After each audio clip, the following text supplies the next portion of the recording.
warahmatullahi wabarakatuh. Nama saya Rifki Dwi Fauzani, NIM 2018-043-0183, kelas Meto PNB. Di sini saya akan mempresentasikan hasil dari proposal penelitian saya yang judulnya faktor-faktor yang mempengaruhi keputusan masyarakat dalam memilih jasa perbankan syariah. Studi kasus di Kota Tasikmalaya. Langsung aja ke bab 1, ada pendahuluan. Yang pertama, latar belakang masalah. Perbankan syariah berkembang sangat pesat sejak landasan hukum operasional perbankan ditetapkan dengan Undang-Undang Nomor 7 Tahun 92 lalu diubah dengan Undang-Undang Nomor 10 Tahun 98. Sebagai lembaga keuangan, bank syariah dalam kegiatannya harus mengikuti prinsip syariah dalam bidang kehidupan. Munculnya perbankan syariah di Indonesia mencerminkan kebutuhan masyarakat akan alternatif sistem perbankan yang selain memberikan layanan keuangan yang sehat dan juga sesuai dengan prinsip syariah. Alasan utama mendirikan perbankan Islam di Indonesia adalah bunga di bank konvensional hukumnya haram dan riba. Nah, prinsip bank konvensional dengan prinsip bank syariah ini berbeda. Perbedaan paling umumnya adalah pendapatan. Bank konvensional dengan unsur bunganya, sedangkan prinsip bank syariah adalah bagi hasil. Prinsip utama perbankan syariah yaitu dilarangnya riba, transaksi riba. Nah, pengertian riba secara bahasa adalah tumbuh atau membesar dan bertambah banyak. Kemudian secara istilah ialah pengambilan tambahan dari harga pokok secara curang atau dengan cara yang batil. Nah, ada banyak sekali firman Allah Subhanahu wa taala yang menyebutkan riba itu haram. Salah satunya adalah dalam Quran surat Al-Baqarah 278 sampai 279. Nah, di dalam ayat di atas dijelaskan bahwasannya Allah menghalalkan jual beli dan mengharamkan riba. Larangan melakukan kegiatan secara riba di lembaga perbankan syariah sudah ada aturan yang mendasar agama Islam dan sangat mempengaruhi kegiatan-kegiatan umat Islam di berbagai bidang kehidupan. Terkhusus dalam pengambilan keputusan menjadi nasabah di bank syariah yang dapat mendukung aktivitas kegiatan ekonomi. Adapun faktor-faktor yang melatar belakangi keputusan masyarakat untuk memakai jasa perbankan syariah. Yang pertama ada faktor pengetahuan produk perbankan.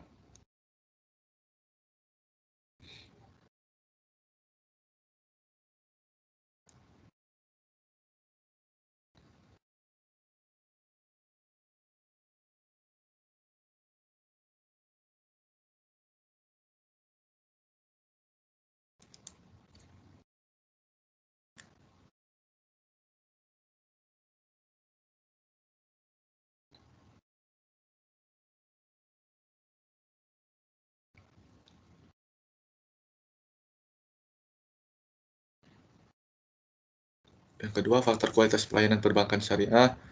Yang ketiga, faktor kualitas fasilitas perbankan syariah. Dan faktor tingkat religiositas masyarakat.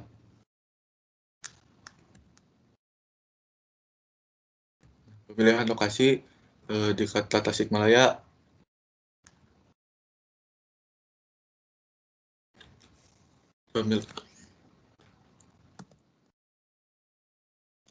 Selanjutnya, pemilihan lokasi di Kota Tasikmalaya sebagai penelitian merupakan di sana mayoritas penduduk Muslim dan juga perkembangan syariah di Tasikmalaya ini belum maksimal. Kemudian dilihat dari segi religiositas, masyarakat Kota Tasikmalaya merupakan masyarakat yang cukup taat dalam beragama dan selalu melaksanakan kewajiban mereka sebagai Muslim. Nah, ditandai dengan Kota Tasikmalaya ini dijuluki sebagai kota santri. Tetapi pada praktiknya dalam keputusan penggunaan layanan perbankan syariah masih rendah. Hal ini disebabkan oleh kurangnya kantor-kantor cabang bank syariah sehingga sulit untuk dijangkau oleh masyarakat dan fasilitas yang dimiliki bank syariah masih belum memadai. Nah, berdasarkan latar belakang di atas, saya menemukan fakta terkait bagaimana pengaruh dari pengetahuan produk perbankan syariah, kualitas layanan perbankan syariah, kualitas fasilitas bank syariah, dan tingkat religius masyarakat terhadap keputusan memilih jasa perbankan syariah. Berikut ini saya akan meneliti studi kasus masyarakat Tasikmalaya yang menjadi objek penelitian. Dari latar belakang masalah, ada rumusan masalah sebagai berikut. Yang pertama, bagaimana pengaruh pengetahuan produk perbankan syariah terhadap keputusan memberi jasa perbankan syariah pada masyarakat di Kota Tasikmalaya. Yang kedua, bagaimana pengaruh kualitas pelayanan perbankan syariah terhadap keputusan memilih jasa perbankan syariah pada masyarakat di Kota Tasikmalaya. Yang ketiga, bagaimana pengaruh kualitas fasilitas perbankan syariah terhadap keputusan memilih jasa perbankan syariah pada masyarakat di Kota Tasikmalaya. Selanjutnya, yang terakhir, bagaimana pengaruh tingkat religiusitas masyarakat terhadap keputusan memilih jasa perbankan syariah pada masyarakat di Kota Tasikmalaya. Adapun tujuan penelitian dalam penelitian ini yaitu yang pertama untuk mengetahui pengaruh pengetahuan produk perbankan syariah terhadap keputusan memilih jasa perbankan syariah pada masyarakat di Kota Tasikmalaya.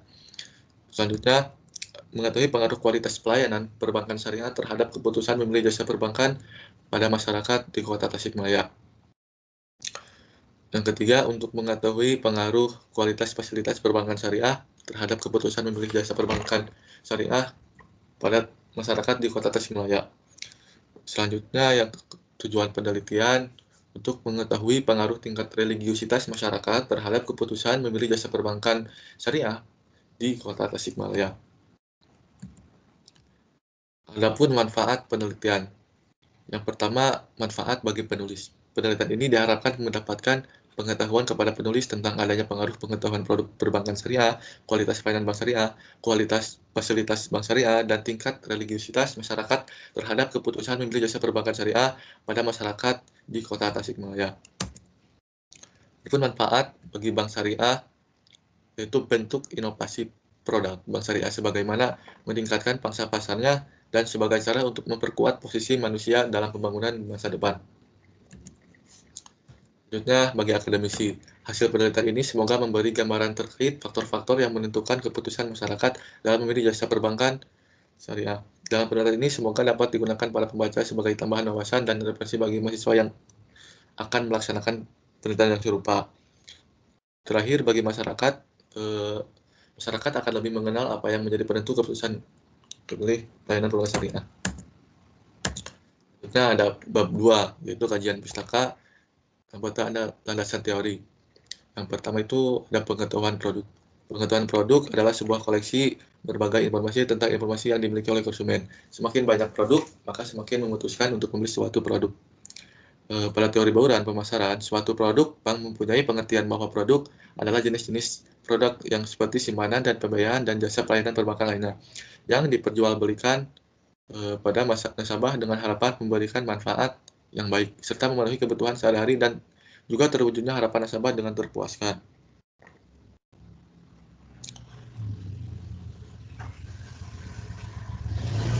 Dari definisi di atas, dapat kita simpulkan bahwa pengetahuan produk memiliki jumlah informasi yang konsumen simpan dalam dirinya masing-masing. Assalamualaikum. Nying, aing gerek.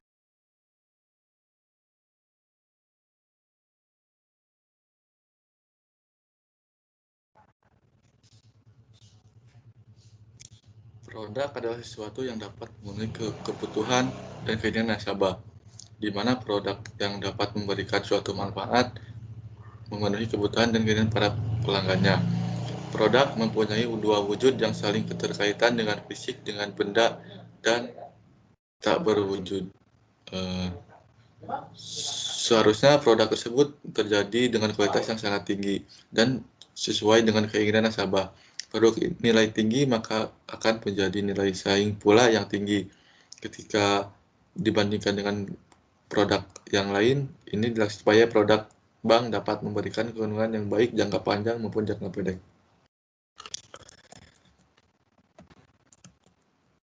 Adapun jenis tahapan pengetahuan.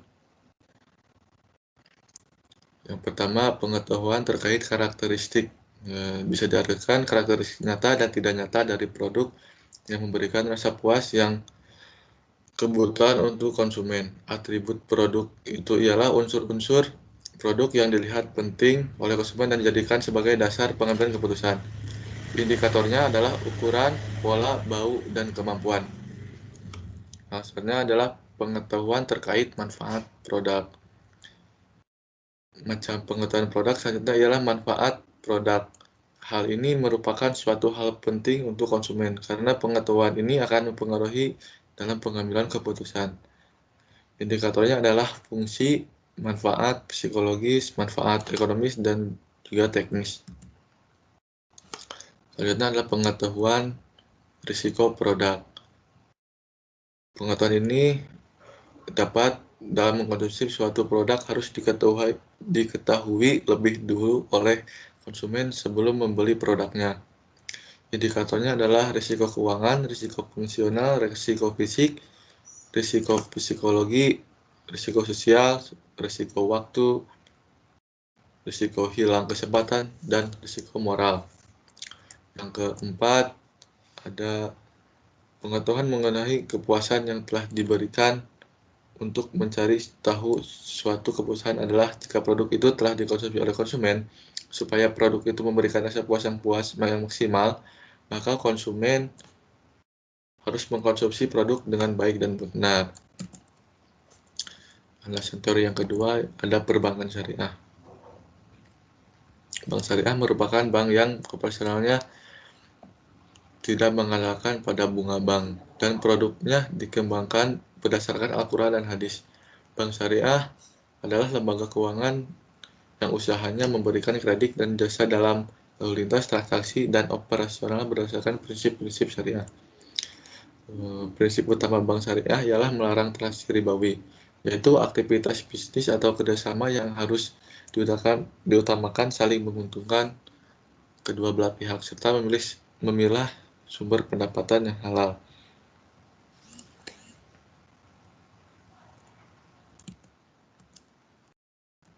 Produk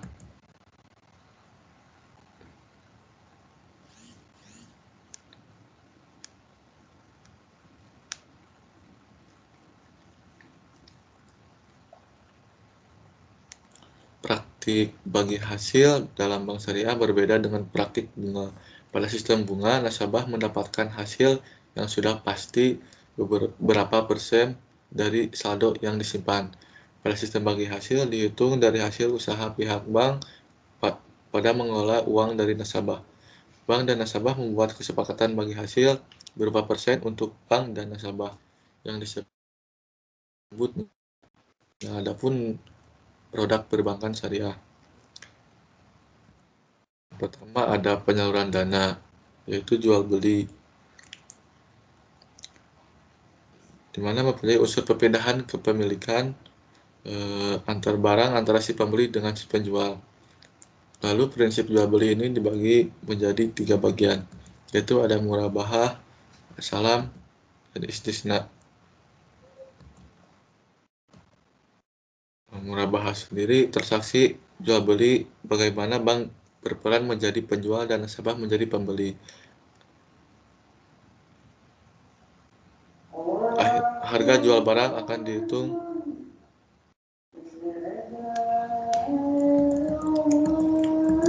yang kedua ada ijarah.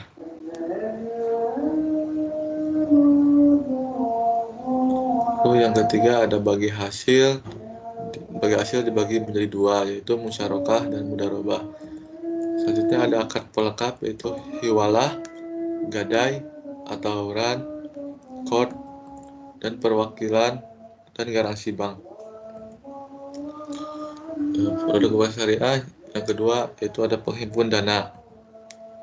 Yang pertama itu ada wadiah, mudharabah. Nah, untuk selanjutnya ada jasa. Jasa ini mungkin ada syart dan ijarah.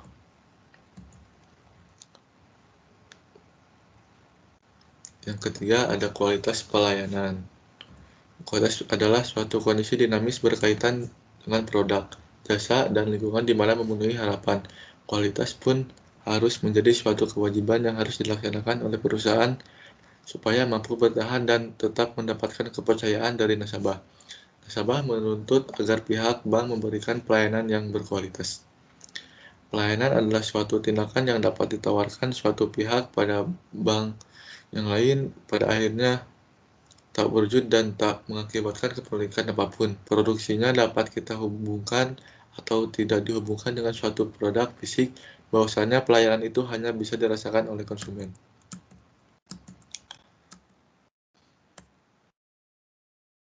Dalam kualitas pelayanan ada 6 prinsip, yaitu yang pertama ada kepemimpinan, kedua ada pendidikan, yang ketiga perencanaan strategis, yang keempat review, yang lima komunikasi, dan 6 total human reward.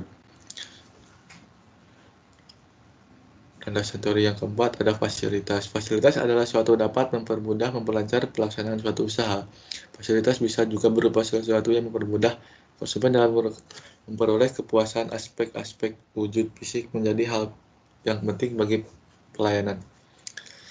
Konsumen akan memakai indera penglihatan untuk menilai fasilitas yang ditawarkan oleh bank. Fasilitas juga diartikan sebagai sarana dan prasarana yang dimaksudkan untuk memberikan pelayanan yang maksimal supaya konsumen merasakan kepuasan dan kenyamanan. Dan fasilitas adalah faktor utama yang penting bagi suatu kegiatan produk. Tanpa fasilitas, tanpa mesin produksi, tanpa tenaga kerja, mungkin tidak akan berarti. Adapun beberapa faktor yang mempengaruhi fasilitas jasa. Yang pertama, sifat dan tujuan organisasi jasa. Yang kedua, ketersediaan tanah. Yang ketiga, fleksibilitas. Yang keempat, faktor estetis. Kelima, masyarakat dan lingkungan sekitar. Yang keenam, faktor biaya kontribusi dan operasional. Selanjutnya ada tingkat religiusitas. Menurut KBBI, religiusitas mempunyai arti bentuk pengabdian pada agama. Dalam konteks psikologis agama, religiusitas adalah perwujudan dari psikologi dan agama yang tidak bisa dipisahkan sebagai inti kualitas hidup manusia. Religiusitas terimplementasikan dalam sisi kehidupan manusia. Hal ini seperti di dalam pernyataan Islam ialah tujuan awal dari manusia beragama merupakan agar bisa mempunyai pedoman untuk hidup dan memiliki perilaku yang baik sesuai dengan prinsip ajaran agama Islam untuk mencapai keridhaan Allah SWT. Adapun aspek-aspek religiusitas menurut Kementerian dan Lingkungan Republik Indonesia tahun 87, yaitu ada 5 aspek. Yang pertama ada aspek iman, yang kedua ada aspek Islam, yang ketiga ada aspek ihsan, yang keempat aspek amal.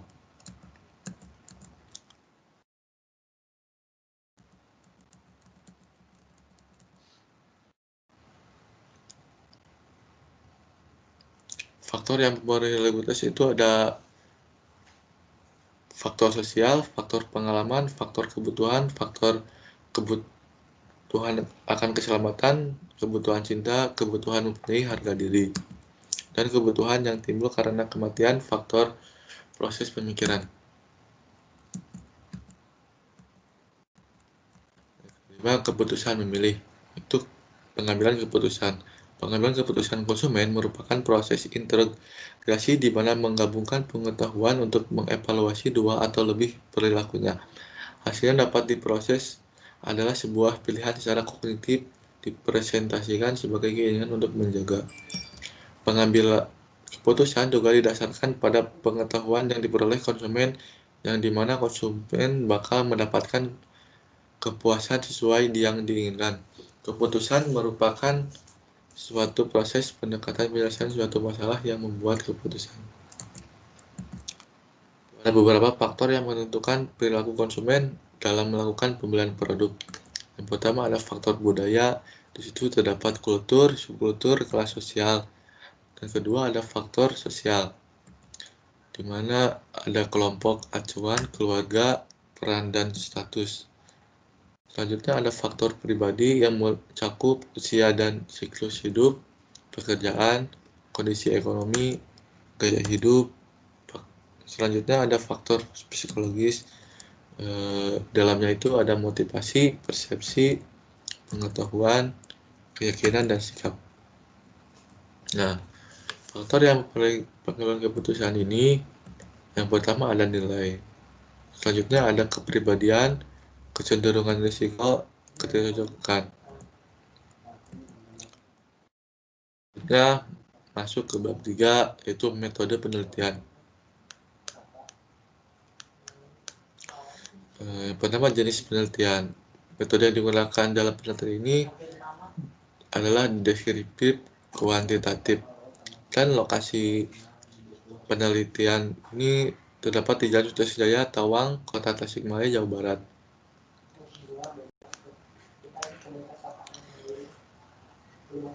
Selanjutnya ada sumber data dan jenis data. Yang pertama ada data primer dan sekunder.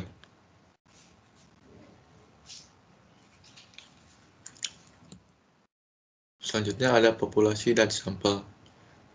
Yang pertama populasi yang dijadikan penelitian ini adalah masyarakat Kota Tasikmalaya. Dan sampelnya